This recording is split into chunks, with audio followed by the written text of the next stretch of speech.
Well, good morning, everyone. Thank you for joining us for our closing general session. I'm Russell Manning. I serve as president of the Texas Farm Bureau. I grow feed grains, cotton, watermelon sometimes, and wheat in South Texas with my brother and our wives, as well as a 500-cow dairy and a beef cow operation. I've served on the AFBF Board of Directors for the past 9 years and on the Executive Committee for 4 years. The Farm Bureau Ag Innovation Challenge gives agricultural entrepreneurs the opportunity to showcase their innovations that benefit agriculture. As of 2023, the challenge has awarded more than $1 million in prize money to the ag innovators. I think that deserves some applause, folks.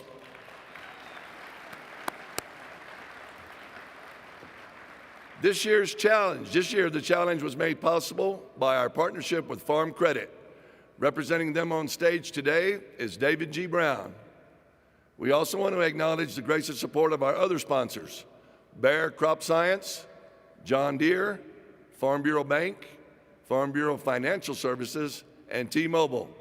Let's give all of these a round of applause. Good luck to the finalists, and thank you for your contributions to our agriculture economy. First, we'll reveal the winner of the People's Choice Award, who will win an additional $5,000 for a total of $15,000 in prize money. And you chose Secret Garden Bees of North Carolina. Secret Garden Bees is a veteran-owned and operated honey farm that helps train veterans seeking to enter agriculture. Jim Hartman is on stage to accept the award.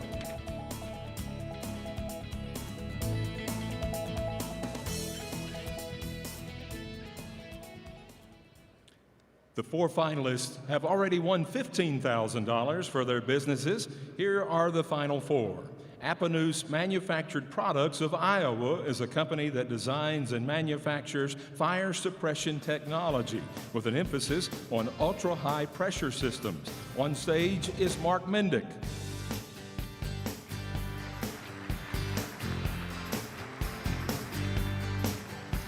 Barnow Precision Agriculture of Colorado developed a fully autonomous robot that supports farmers as they plant crops, control weeds, and collect soil samples.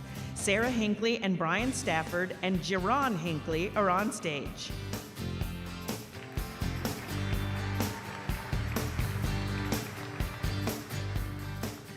Repo Health Technologies of Indiana developed a device to improve reproductive technologies for cattle. Jim Donahue is on the stage.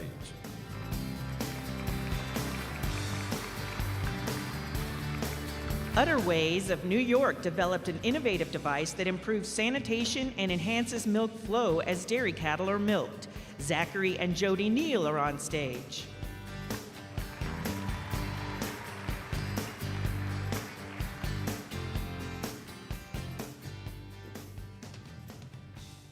The runner-up will win an additional $5,000. The grand prize takes home an additional $35,000. The runner-up and winner of a total of $20,000 to support their business are Utterways from New York.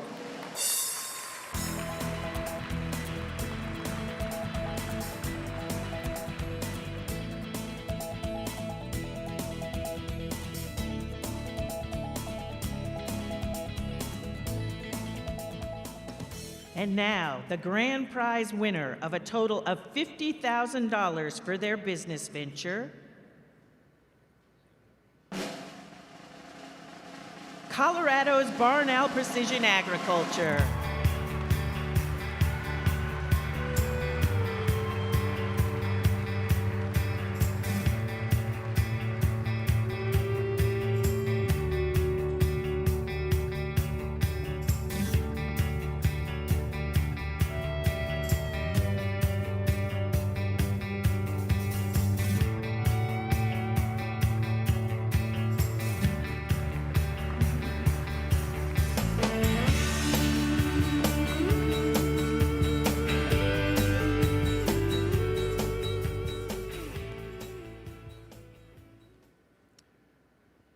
Well, it's my honor to introduce a man who is no stranger to Farm Bureau. Our 32nd Secretary of Agriculture, Tom Vilsack, returned to USDA for the second time at the beginning of the Biden administration. Our friendship has grown, and he and I talk regularly about pressing issues facing America's farmers and ranchers. I appreciate that he reaches out to Farm Bureau when USDA is considering important policy. With Secretary Vilsack's leadership, USDA is working to ensure that the food supply is safe and secure for all Americans. He's also expanding markets for farmers and ranchers and helping to make the food system more resilient and competitive. Secretary Vilsack is committed to bringing farmers and ranchers to the table. He has been a strong advocate to recognize our sustainability achievements and listened to our request to achieve voluntary market-based programs as the next step. Please join me in giving a warm welcome to a fellow Farm Bureau member, the United States Secretary of Agriculture, the Honorable Tom Vilsack.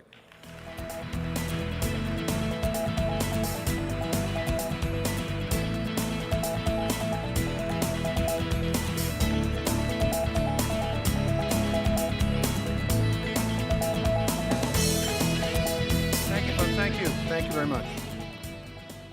Zippy, thank you very, very much for the friendship, for the guidance and counsel that you've provided. You have represented the concerns and interests of Farm Bureau through the course of the many years that we've worked together. And so I appreciate the opportunity to be again here to visit with America's farmers, ranchers, and producers.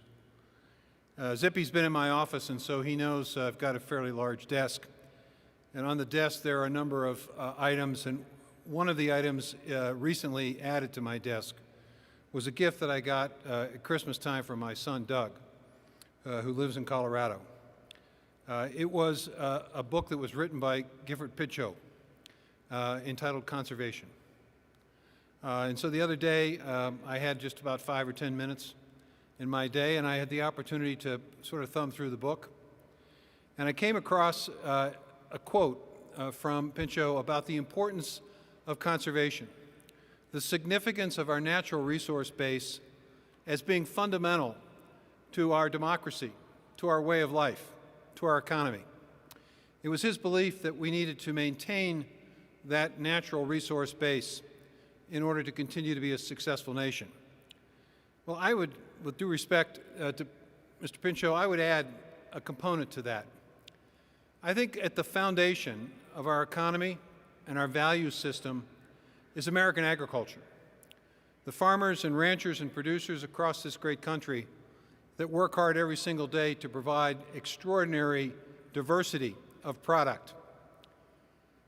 I think it's important for us to recognize as a country the incredible contribution that is made by farmers and ranchers and producers that indeed makes our country the strongest and most powerful in the world, one that's food secure, one that creates opportunities for the rest of America to do what it does because it doesn't have to worry about having to feed our family.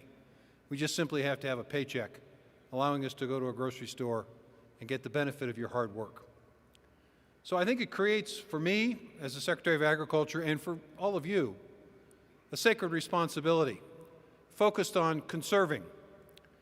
First of all, conserving those natural resources, and that's why it's important for us to continue to work collaboratively together in partnership to utilize the resources that are now available under the Inflation Reduction Act that expand dramatically the amount of resource and support for conservation. And I know that farmers and ranchers and producers are taking advantage of this because the programs are oversubscribed. The demand is great. We want to continue to work to use those resources in a way that allows you to enrich the soil, to improve water quality, to conserve those resources.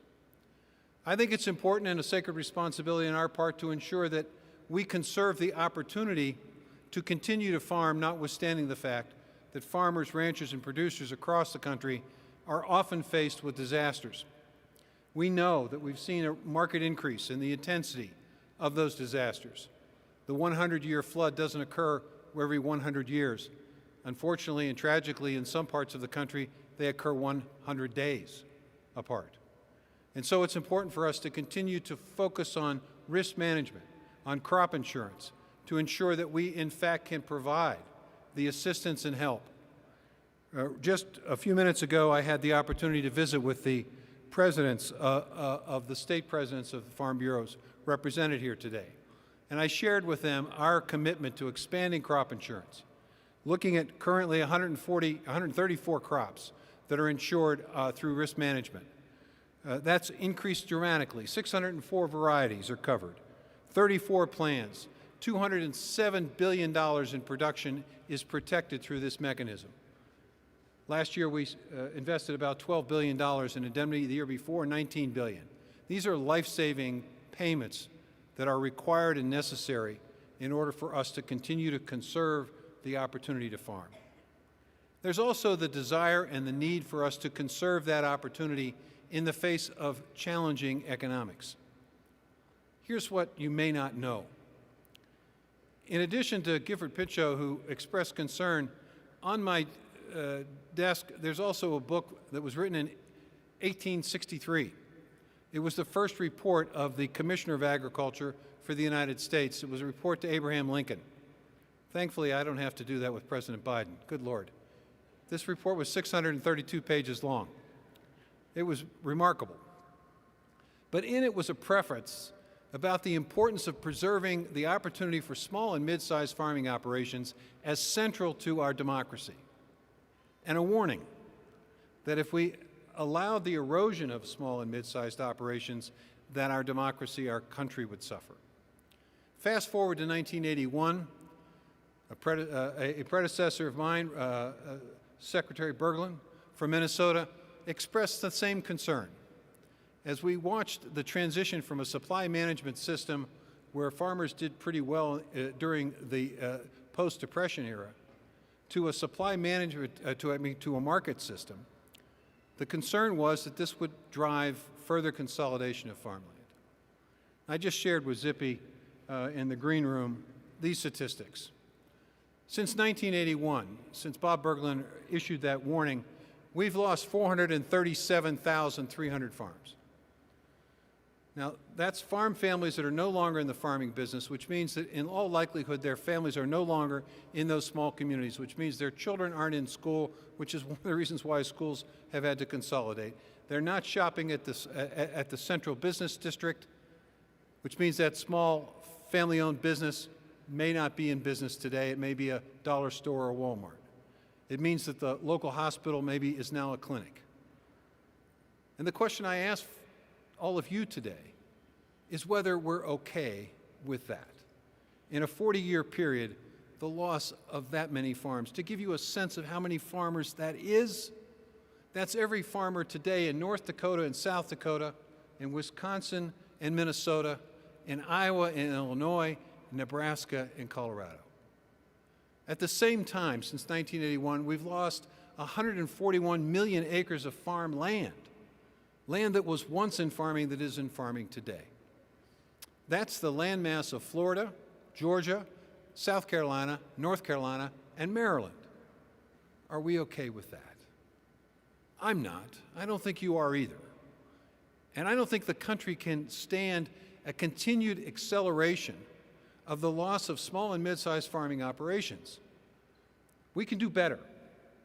We can figure out ways in which large production agriculture can continue to flourish, as it is important and necessary to meet the food demands not just of the U.S., but of the world. But at the same time, we can also provide an entrepreneurial opportunity for that small and mid-sized operation. What am I talking about? Well, Zippy mentioned the sustainability practices that Farm Bureau and a number of farm organizations came to USDA and suggested if we could set up a voluntary, incentive-based, market-driven system, farmers would respond, and boy, was he right about that. Now, 141 projects are now engaged in 50 states, involving well over 100 major commodities. involving 205 sustainability practices. Farmers are now going to be paid, encouraged, incented, rewarded for taking those steps to be more sustainable, and we're going to work with the market forces to create a value-added opportunity. But the great opportunity in the sustainable area isn't just a value-added opportunity, isn't just farmers being rewarded for being good stewards of the land. It's also the ability to measure and monitor and verify the results of those practices and be able to utilize them in creating market opportunities through carbon markets and other environmental markets that are designed for farmers, creating a whole new source of income for farming operations.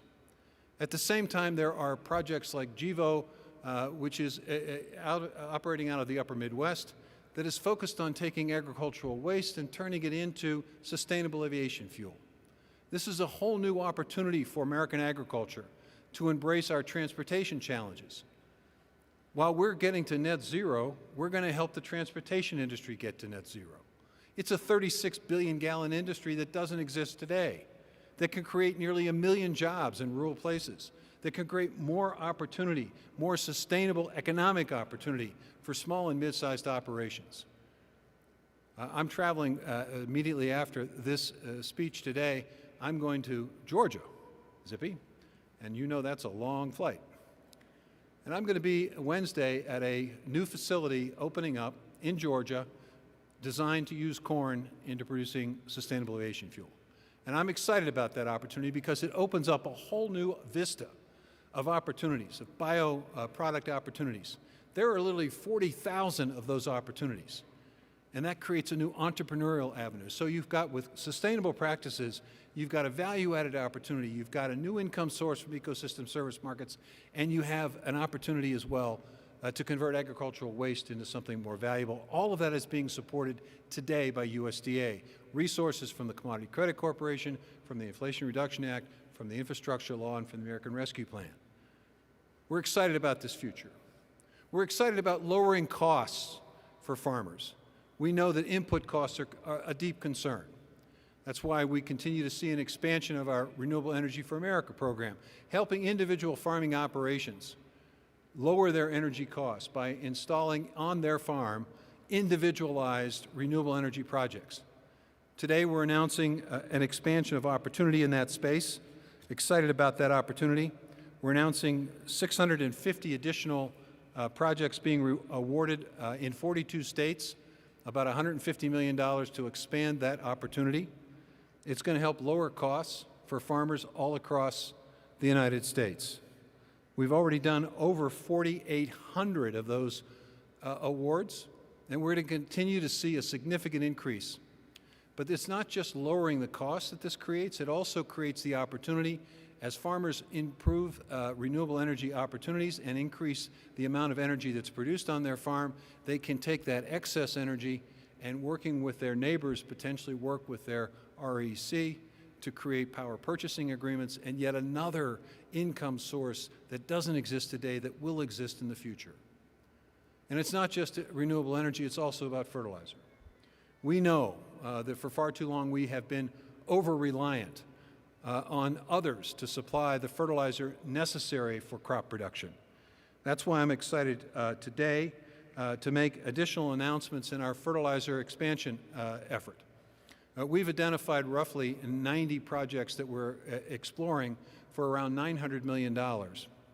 And today we're announcing 7 more projects that will receive up to $50 million to expand access to additional fertilizer, expand access to fertilizer that will lower costs. Excited about the opportunities in the Midwest in particular to see this happen. This will now bring to the total of 40 such projects that we have funded through the USDA. And we got about 50 projects yet to be funded. So there's a tremendous opportunity for us to substantially expand access to fertilizer and lower costs for farmers. And many of these projects are farmer-owned, which creates yet another profit opportunity, another entrepreneurial opportunity. We also see tremendous opportunity in local and regional food systems, starting with processing. We heard loud and clear from producers all across the country. There simply wasn't enough competition. And yes, you can do regulations, and we are. And you can make sure the Department of Justice is alert to concerns about anti-competitive practices, and we're doing that. And we've set up a website for farmers to be able to tell us their stories. But it's also important to invest in more processing capacity. And so I'm excited about what we are doing in this space. We announced the establishment of the meat and poultry expansion, protein expansion effort, processing expansion effort. We've funded 35 projects across the United States in 24 states. We're going to continue to see additional awards in the spring. We've provided loan guarantees to expand access not just to processing, but to the supply chain that supports processing. Nearly 50 grants have been awarded. We have focused on resources to enable entities and states to provide additional credit for processing. We call this an intermediary relending program. All of that has been established and set up. And we also provided 238 small processing facilities with the ability to do opportunities across state lines. Just the other day I was in Colorado, had a wonderful story about this program. It was a story of a family that in the 1980s was operating a cattle operation, but they lost the cattle operation during that difficult time, but they were able to preserve the land ownership. They used CRP to basically get them through a tough patch. The next generation, rather than leaving the farm, came to the farm and said, we can be entrepreneurial. We can look for an opportunity to return this industry to the farm and to the family. And so they began a process of engaging in the raising of cattle. And they decided, you know, we need to do business with small processing capacities around the country and around the state, and they did. But several of those were challenged financially, and the family ended up using USDA resources to purchase one of those facilities. And they used additional USDA resources to expand that opportunity. So now they're not only benefiting from processing and production, but they're also providing opportunities for their neighbors to be able to have a decent, good, viable market. We're investing in value-added producer grants. We're investing in local purchasing opportunities where when government purchases for schools or for food banks, that they are purchasing from that local producer. Why is that important? Simply because every time I go to the grocery store and I put $1 down on the counter, I know that 15 cents of that dollar goes to a farmer. But when I go to a local and regional food system where I'm working directly with my farmer, we have a butcher shop in Waukee, Iowa that we go to as a family, and I know that instead of 15 cents out of every food dollar, that entity is generating 50 cents or 75 cents of every food dollar for those farmers. So this is a combination of efforts to conserve the opportunity for small and mid-sized producers to stay in business. And why is that important to the country?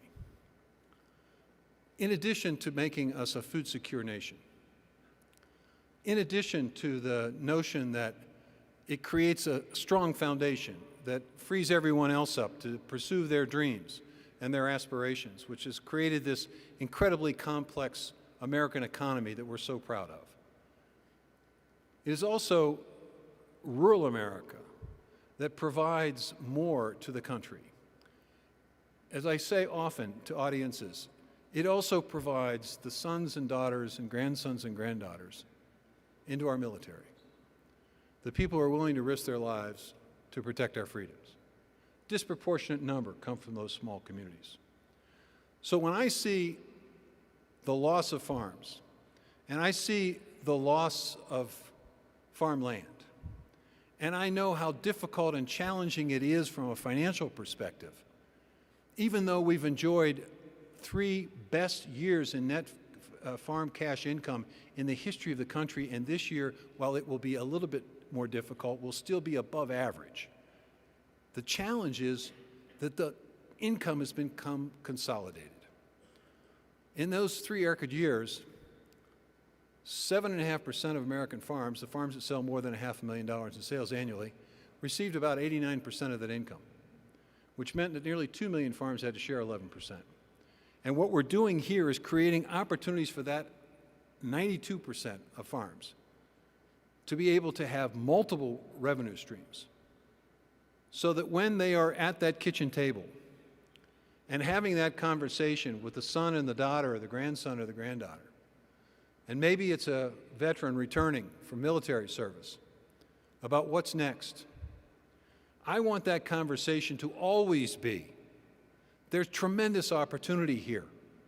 There's an exciting opportunity for you to be entrepreneurial, for you to be engaged in sustainable practices and be rewarded for it, for you to access local markets and be able to be paid more for it, to reduce your costs, to create new renewable energy and less expensive energy, not just for your farming operation, but for everybody in the area. I want there to be excitement and opportunity to be discussed at that table.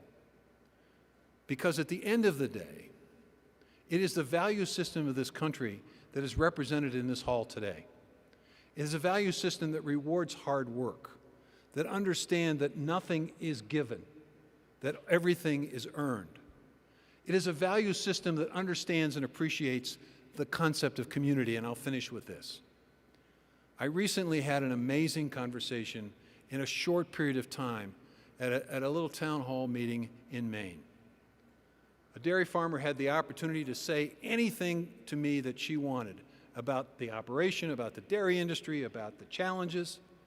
She chose to tell me the story of a family whose dairy operation was destroyed during a storm, and the reaction of their neighbors banding together to take the 150 dairy cows, to divide them among the remaining families around the area, to ensure that that family's dairy operation would continue.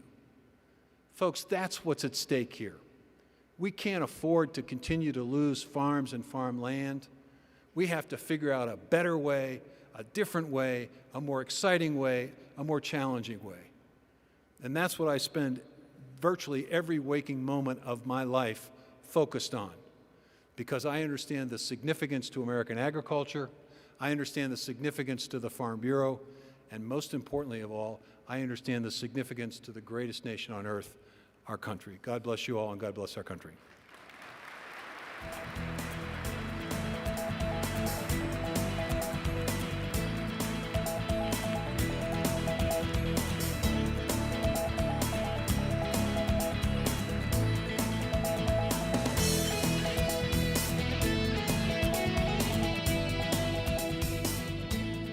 Hi, I am Matt Feynman, and I currently serve as American Farm Bureau Young Farmers and Ranchers Chair.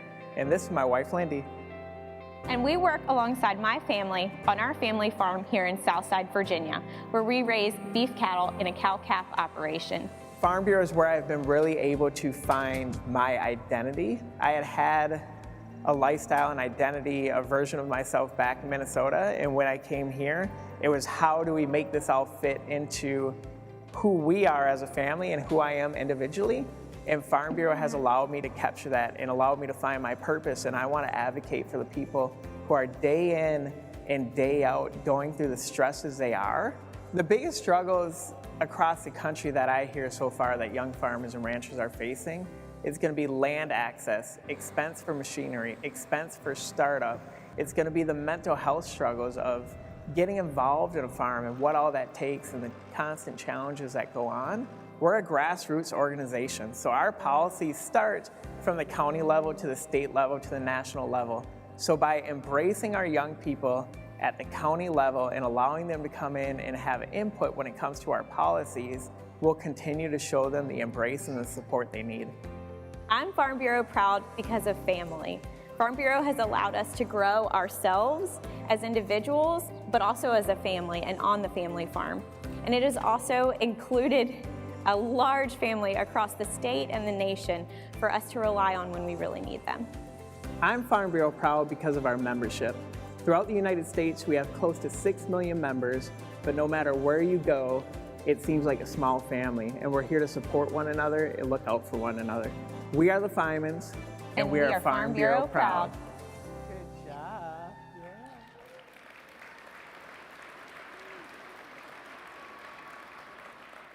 Good afternoon, everyone. As you just saw, my name is Matt Fyman, and I am from Virginia. Where did the year go? It seems like just yesterday, I was in San Juan, full of energy, excited for the year ahead, and a little warmer. My time as YF&R chair has been full of incredible opportunities. I've gotten to see and experience agriculture in different parts of the country, go to the Capitol and speak with our representatives on policy, strengthen the international relationship with the Japanese young agriculturalists, and experience the fellowship of the AFBF board. Thank all of you for your support. Thank you to my wife, Lindy, my 2 young daughters at home, Maddie and Poppy, and child number 3, who is due any day. Thank you to the amazing staff that works tirelessly day in and day out to ensure we have what we need to be successful. Thank you to Virginia Farm Bureau for your constant support, not only for myself, but my family, as we've navigated this exciting and busy year. Finally, thank you to my fellow committee members, as it has been an absolute privilege to serve with you. Now, it is my pleasure to introduce the new AFBF YF&R Committee Chair, Kevin Lucier.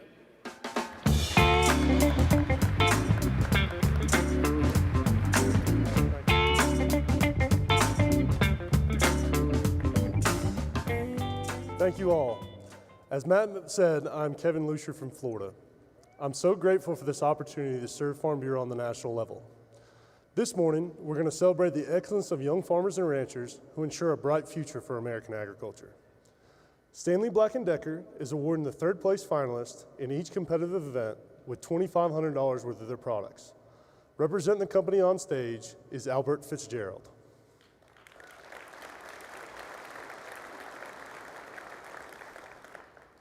American Ag is awarding a $2,500 Investing in Your Future cash prize to all of our 3rd place finalists. Representing the company today is Michael Conlon.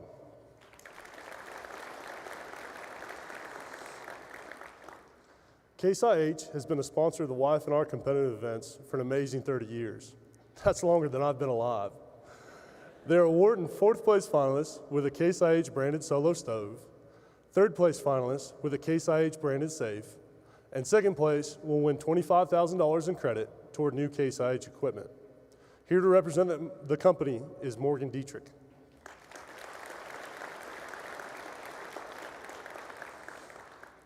And Ford will give each of our competition winners free registration to this year's YF&R Leadership Conference and $35,000 worth of credit for a new Ford vehicle. Here to represent the company is Melissa Buford.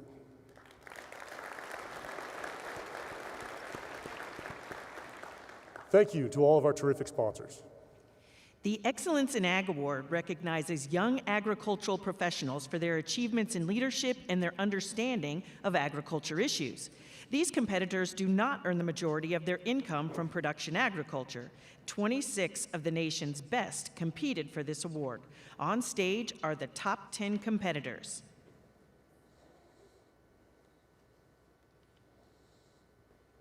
Our 4th placed finalist is Megan Dwyer of Illinois.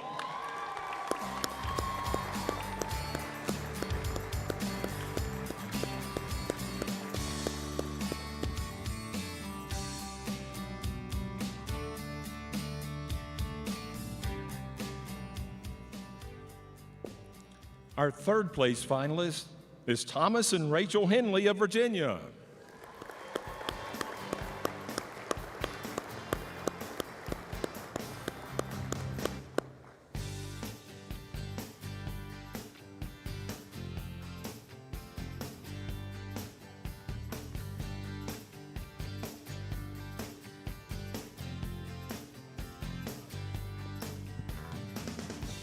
Our runner-up and winner of $25,000 in credit toward new Case IH equipment Ben and Ashley Mingus of Arizona.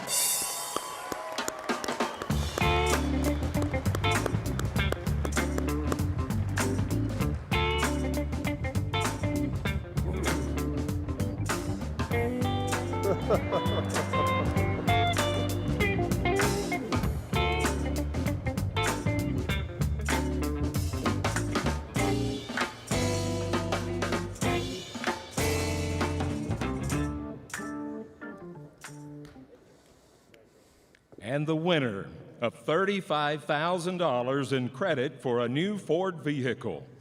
The Excellence in Ag Award goes to Justin Hargrove of Tennessee.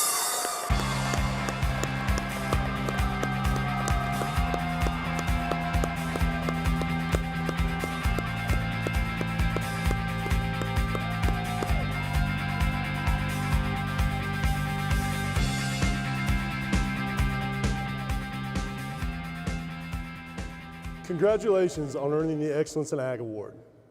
The discussion meet is an opportunity for young leaders to sit down and to discuss issues, build consensus, and work together to find solutions.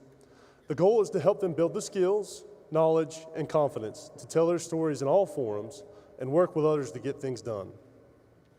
It takes preparation, practice, and knowledge of current issues to compete successfully in the discussion meet. 37 competitors took part this year. The 4 discussion meet finalists are Laura Holmgren of Utah,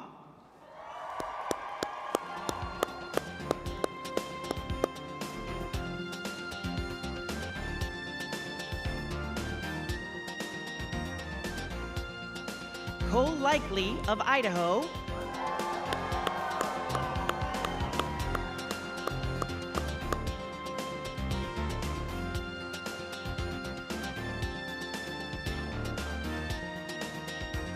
Matthew McClanahan of Tennessee,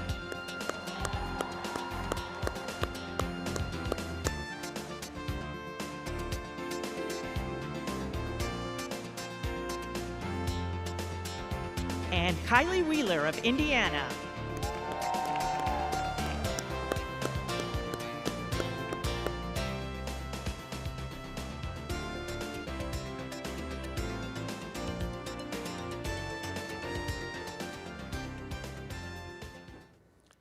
The discussion meet champion and winner of $35,000 in credit towards a new Ford vehicle is Matthew McClanahan of Tennessee.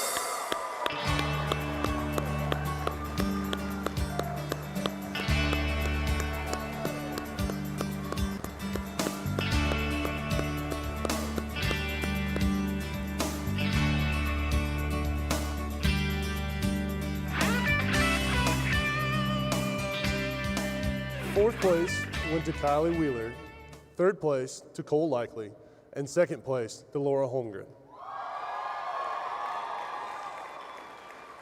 Congratulations to our discussion meet champion and all of the final 4. The Achievement Award recognizes young farmers and ranchers who have excelled on their operations and proven themselves to be leaders in their communities and in Farm Bureau. A panel of judges chose our top 10 Achievement Award competitors out of 25 applicants. They have all shown themselves to be excellent farmers or ranchers and outstanding advocates for agriculture. Our 4th place finalist is Clay and Alyssa Abbott of Illinois.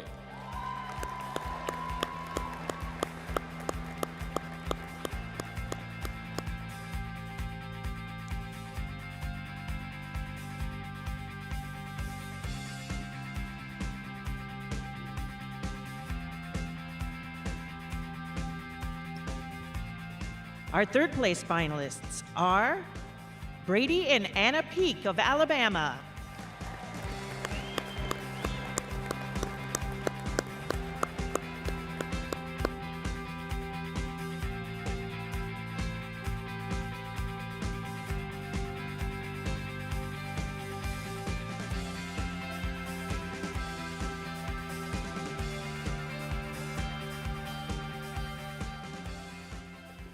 Our runner-up and winner of $25,000 in credit towards Case IH equipment is Matt and Molly Adams of Kentucky.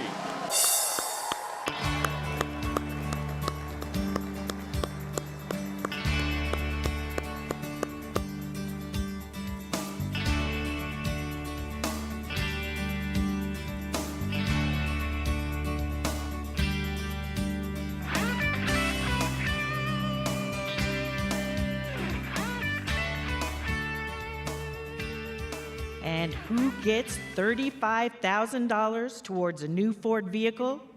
The winners of the 2024 Achievement Award are Daniel and Megan Roberts of Minnesota.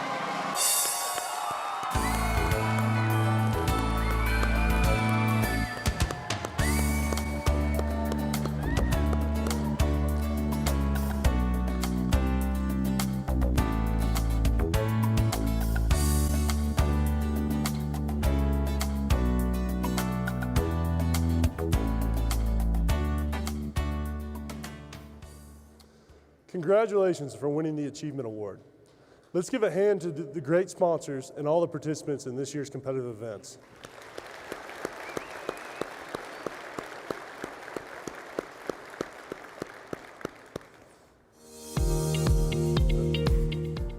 When I was elected Farm Bureau president and I got to put the Farm Bureau lapel pin on my jacket, it was like putting on the Superman cape. It opened doors, it created avenues to a new world for a lot of accomplishments for our Farm Bureau members. Through Farm Bureau, I've engaged in legislative outreach, honed my public speaking skills, and reached new frontiers. I'm convinced that the new frontier is the old frontier. The things that made America great came from agriculture, and that's what I want us to focus on as we look at our new frontier. When I think about new frontiers, I think of adventure, I think of challenges and risk. Farm Bureau has helped and assisted me by having a tremendous network of folks that are like-minded, that have been there, that have engaged, participated in those challenges and risks, and can help me get through them. Our next speaker has